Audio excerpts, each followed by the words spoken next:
Hello everyone, स्वागत है आप सभी का जीके जोन में। तो गाइस, आज हम कंप्यूटर का प्रैक्टिस सेट नंबर 13 करेंगे। ये टीसीएस पैटर्न पर आधारित है। इसमें कुल 20 क्वेश्चन है। तो चलिए स्टार्ट करते हैं। और बुक की बात करें तो ये किरण पब्लिकेशन की बुक है। एसएससी द्वारा जितने भी क्वेश्चन पूछे गए हैं उसका संग्रह है।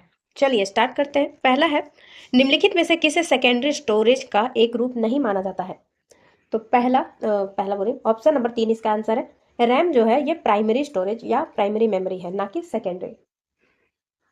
दूसरा है, प्रोसेसर किसका एक उदाहरण है? तो प्रोसेसर एक हार्डवेयर है। हेक्साडेसिमल नंबर में डैश आधारीय अंक होते हैं, तो कितने होते हैं? 16। कंप्यूटर प्रोग्रामिंग में जावा एक डैश है, तो जावा क्या है? जावा एक प्रोग्रामिंग मिड लेवल लैंग्वेज है।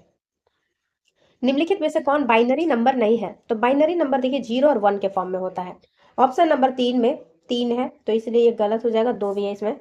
0 1 के फॉर्म में नहीं है, तो ये बाइनरी नंबर नहीं है। संक्षिप्त शब्द वैन का क्या तात्पर्य है? तो वैन का तात्पर्य होता है वाइड एरिया नेटवर्क। तो वाइड एरिया नेटवर्क जो ऑप्शन नंबर 4 में है। सातवां है, संक्षिप्त शब्द एफटीपी से क्या तात्पर्य है? एफटीपी से तात्पर्य है फाइल ट्रांसफर प्रोटोकॉल। तो ऑप्शन नंबर 2 में है फाइल ट्रांसफर प्रोटोकॉल। सॉरी, यहाँ पे टर्नकेशन लिखा हुआ है, सॉरी ट्रांसफर होना चाहिए। तो ऑप्शन नंबर नेक्स्ट देख लेते हैं। फाइल ट्रांसफर प्रोटोकॉल जो है ऑप्शन नंबर 4 में है। आठवां है, डैश कनेक्शन मॉडेम और टेलीफोन लाइनों के प्रयोग से इंटरनेट से कनेक्ट करता है। तो ये हो जाएगा डायल अप कनेक्शन। नाइन्थ है, डैश में परिवर्तन डॉक्यूमेंट को वेब पर प्रकाशित किया जा सकता है। डैश में परिवर्तित डॉक्यूमेंट को वेब पर प्रकाशित किया जा सकता है, तो वो हो जाएगा HTML। HTML में परिवर्तित किसी भी डॉक्यूमेंट को वेब पर प्रकाशित किया जा सकता है। HTML का फुल फॉर्म क्या है? Hyper text markup language. Microsoft word document का एक्सटेंशन क्या है? माइक्रोसॉफ्ट वर्ड का एक्सटेंशन है डॉट डॉक। ठीक है, चलिए अभी वर्तमान समय में डॉट डॉक के बाद एक्स लगा मिलेगा आपको, डॉट डॉक डॉक एक्स। ठीक है, चलिए आगे देखते हैं। आउटलुक एक्सप्रेस एक डैश है, तो ये एक मेल क्लाइंट है। आउटलुक एक्सप्रेस क्या है? Mail email client.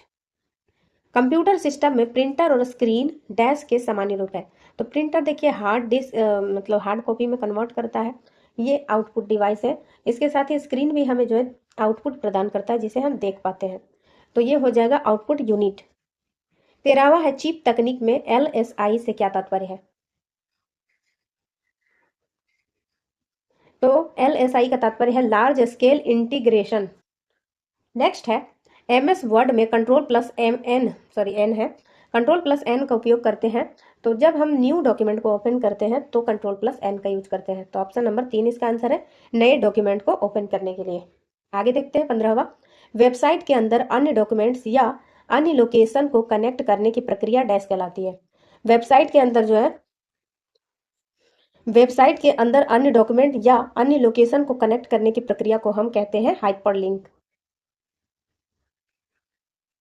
कंप्यूटर के क्षेत्र में हाइपरलिंक जो है डेटा का एक रेफरेंस है, जिसे रीडर प्रत्यक्षता क्लिकिंग या होवरिंग द्वारा फॉलो कर सकते हैं।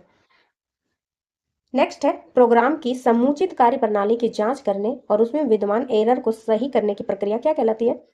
तो जो भी एरर होता है उसे बग कहते हैं, और इससे हटाने की प्रक्रिया को हम डीबगिंग कहते हैं। नेक्स्ट है, कौन सा नंबर था? 16। 17 में है, वायरस वर्म्स इत्यादि के संदर्भ में होने वाला एक शब्द है। तो ये सभी जो है मालवेयर है।